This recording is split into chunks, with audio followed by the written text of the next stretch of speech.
Muito bom dia, seja bem-vindo ao nosso Reflexão em Vida desta quarta-feira. Estamos aqui para mais uma vez compartilhar a poderosa e preciosa Palavra de Deus.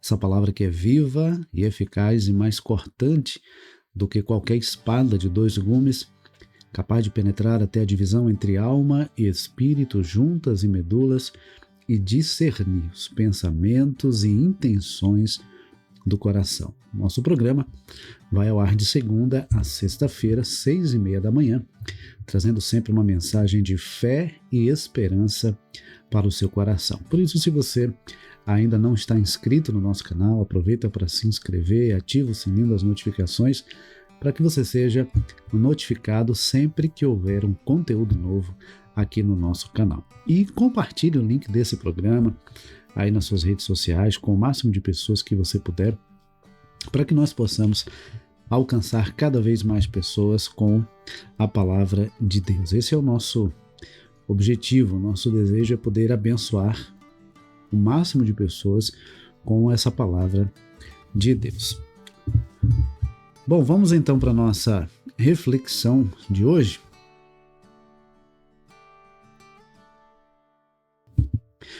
Hoje nós vamos refletir no texto de Mateus, capítulo 27, a partir do versículo 1. Mateus, capítulo 27, a partir do versículo 1, que diz assim: Ao romper do dia, todos os principais sacerdotes e os anciãos do povo entraram em conselho contra Jesus para o matarem, e amarrando-o, levaram-no e o entregaram ao governador Pilatos. Então Judas, que o traiu, vendo que Jesus havia sido condenado, tocado de remorso, devolveu as 30 moedas de prata para os principais sacerdotes e aos anciãos, dizendo: Pequei, traindo sangue inocente. Eles, porém, responderam: Que nos importa? Isso é com você. Então Judas, atirando as moedas de prata para dentro do templo, retirou-se e se enforcou. E os principais sacerdotes, pegando as moedas, disseram: Não é lícito colocá-las no cofre das ofertas, porque é preço de sangue. E, tendo deliberado, compraram com elas o campo do oleiro para o cemitério de forasteiros. Por isso, aquele campo é chamado até o dia de hoje de Campo de Sangue. Então se cumpriu o que foi dito por meio do profeta Jeremias. Pegaram as 30 moedas de prata, preço em que foi estimado aquele a quem alguns dos filhos de Israel avaliaram, e as deram pelo campo do oleiro, assim como me ordenou o Senhor. Eu quero destacar e refletir com você nessa manhã sobre as consequências das atitudes de Judas Iscariotes. Nós já lemos aqui em programas anteriores que Judas Iscariotes procurou os principais sacerdotes e perguntou quanto eles ofereceriam, quanto eles lhe dariam para que eles entregassem, para que ele entregasse Jesus a eles. Firmou-se então o preço de 30 moedas de prata. E como nós vimos, Jesus estava no Getsêmani, no Monte das Oliveiras. Judas então chegou, com os soldados, deu o sinal do beijo, beijou o rosto de Jesus, e ali Jesus foi preso. Ocorre que, nesse capítulo 27, como nós acabamos de ler, ao perceber o que havia acontecido com Jesus, e caindo em si, tendo consciência do que havia feito, Judas Iscariotes tentou desfazer, possivelmente, o que havia feito, e ele procurou os principais sacerdotes, os anciãos, devolvendo aquelas moedas e dizendo que havia traído sangue inocente. Ocorre que naquele momento, como você pôde perceber na leitura do texto, eles disseram: olha, a gente não tem nada a ver com isso. Nós acertamos um preço com você, você cumpriu a sua parte, nós cumprimos a nossa, está tudo certo entre a gente. Não é? E o que você está sentindo agora, o que você está pensando agora, isso aí é com você. É como se eles estivessem dito isso para Judas. E aí a gente percebe, e aí Judas, infelizmente, acaba desistindo, da própria vida. O que me chama a atenção é que no versículo de número 3 diz assim: então Judas, que o traiu, vendo que Jesus havia sido condenado, tocado de remorso, devolveu as 30 moedas de prata para os principais sacerdotes e os anciãos. Veja, vendo que Jesus havia sido condenado. Queridos, as nossas ações, elas podem ter consequências que nós sequer fazemos ideias. Então, antes de tomar uma decisão, antes de fazer uma escolha, antes de agir, nós precisamos pensar muito bem sobre as nossas ações. Porque uma ação impensada, uma escolha precipitada, uma atitude feita de momento, pode trazer consequências dolorosas a curto, médio e longo prazo, não apenas para nós, mas para outras pessoas também. Então, quando Judas percebe que Jesus havia sido condenado, ele vai e devolve as moedas, como se aquilo ali fosse resolver a situação. Talvez ele não tivesse tido noção do que iria acontecer com Jesus. Talvez ele não tivesse noção da consequência do acordo que ele havia feito com aqueles líderes religiosos. Então, nós precisamos entender que, às vezes, uma atitude nossa, um compromisso que fazemos, ou uma escolha que fazemos, ou até mesmo uma omissão diante de uma situação, pode trazer consequências para nós e ou para outras pessoas também. Outra coisa que a gente percebe nesse mesmo versículo é que ele procura ali os principais sacerdotes, os anciãos, devolvendo as moedas, tocado de remorso.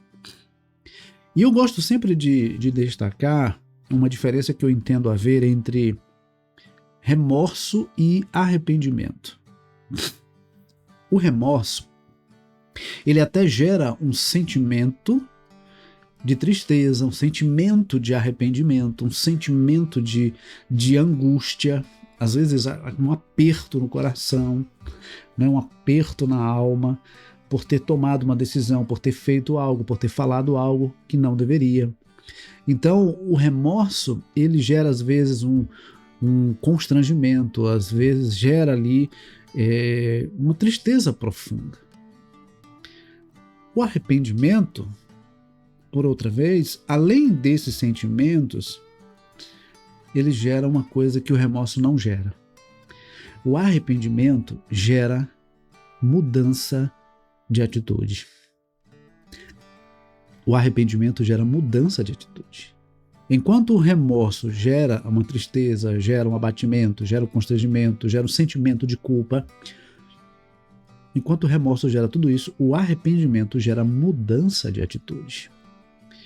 Então, para perceber se realmente a pessoa está arrependida daquilo que fez, a gente precisa observar se ela realmente reconhece que errou, se ela confessa que errou e se ela toma a decisão de consertar o erro e fazer diferente. Consertar o erro para Judas não era simplesmente devolver aquelas moedas. Ele deveria pedir perdão a Deus e se reconciliar com Deus, em vez de tomar a decisão que ele tomou de desistir da vida. Então a gente percebe que Judas, infelizmente, ele foi realmente tomado por um sentimento de remorso, tocado de remorso, mas não experimentou um genuíno arrependimento. O genuíno arrependimento poderia ter levado Judas a ter uma postura diferente e talvez um final diferente do que ele teve. Então, observe que ele diz assim, olha, ele devolve as moedas, né, e diz ali para os principais sacerdotes e anciãos: pequei traindo sangue inocente. Pequei traindo sangue inocente. Às vezes é um pecado, às vezes uma atitude acaba atingindo e ferindo pessoas que nada tem a ver, né? A gente sabe que Jesus, ele já sabia que iria passar pela crucificação e tudo mais, e que tudo aquilo que aconteceu já havia sido anunciado por Deus, porque Deus é onisciente, e na sua onisciência ele conhece o início e o fim de todas as coisas.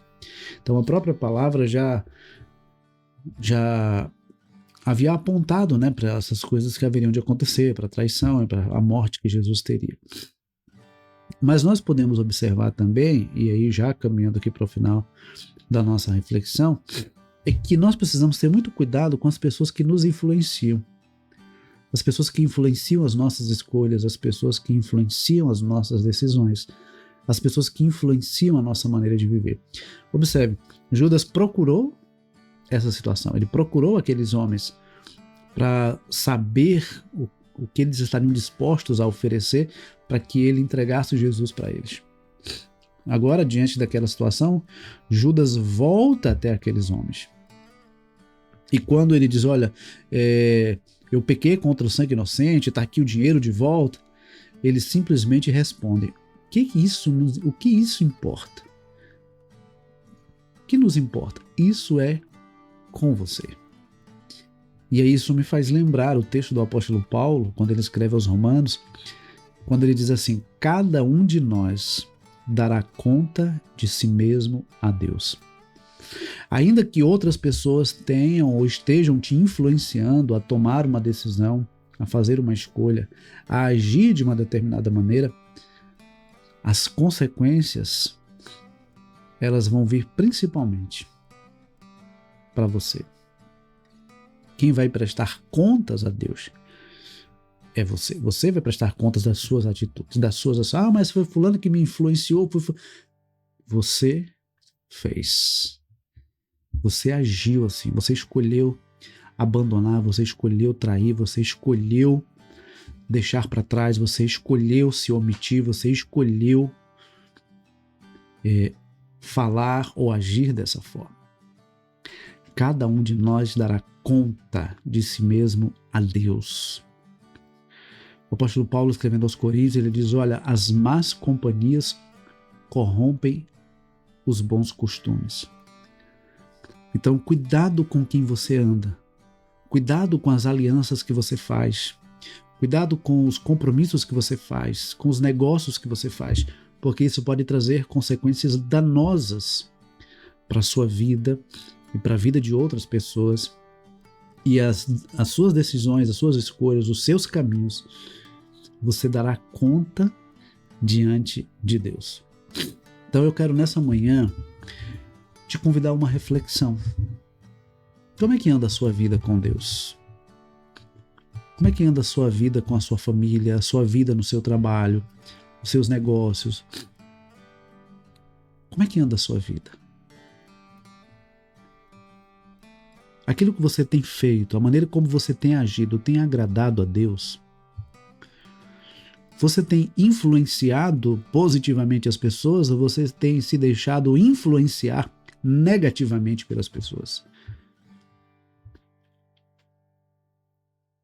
Com quem você tem andado? Quais têm sido as suas amizades? Qual tem sido o seu comportamento? Eu quero hoje te convidar a essa reflexão. Porque escolhas mal feitas hoje podem trazer consequências a curto, médio e longo prazo para você, para sua família, para outras pessoas. Não se deixe levar pelo que as pessoas pensam, pelo que as pessoas dizem, pelo que as pessoas querem que você faça. Busque conhecer, entender e fazer aquilo que agrada a Deus. Porque no final das contas é a Ele que nós vamos prestar contas. É a Ele que nós temos que agradar.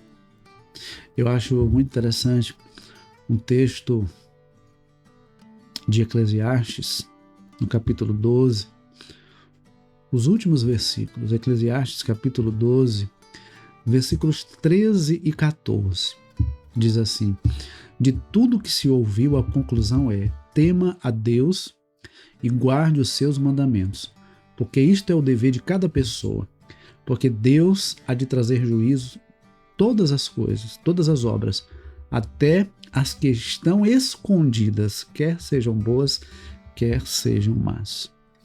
Deixa eu dizer uma coisa para você. Não há nada oculto aos olhos de Deus. Deus vê todas as coisas. No Salmo 139, o salmista diz assim, olha, se eu subir ao mais alto monte, lá tu estás, se eu for para o lugar mais baixo, lá o Senhor está também. Para onde eu fugirei da tua presença? Não há como fugirmos da presença de Deus. Os olhos do Senhor estão em todos os lugares. Então, as escolhas que você tem feito, as decisões que você tem tomado estão sendo vistas por Deus.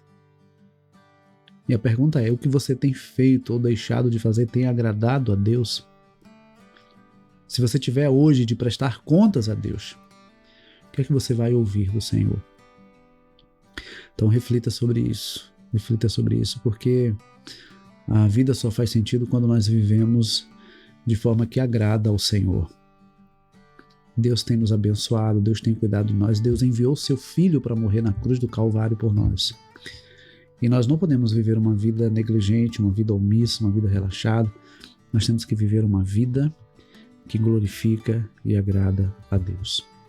Que Deus nos abençoe, que você aproveite essa quarta-feira para refletir sobre isso, para se reaproximar de Deus, para se reconciliar com o Senhor, para consertar o que precisa ser consertado e viver um novo tempo a partir de hoje na sua vida, tá bom? Que Deus nos abençoe, que Deus nos conceda uma ótima quarta-feira e, se o Senhor permitir, amanhã, 6h30 da manhã, nós temos um novo encontro marcado. Mas, se você puder, compartilhe o link desse programa com o máximo de pessoas que você puder, para que mais pessoas possam ser tocadas pela palavra de Deus, tá bom? Deus abençoe, um forte abraço e até amanhã, se Deus quiser.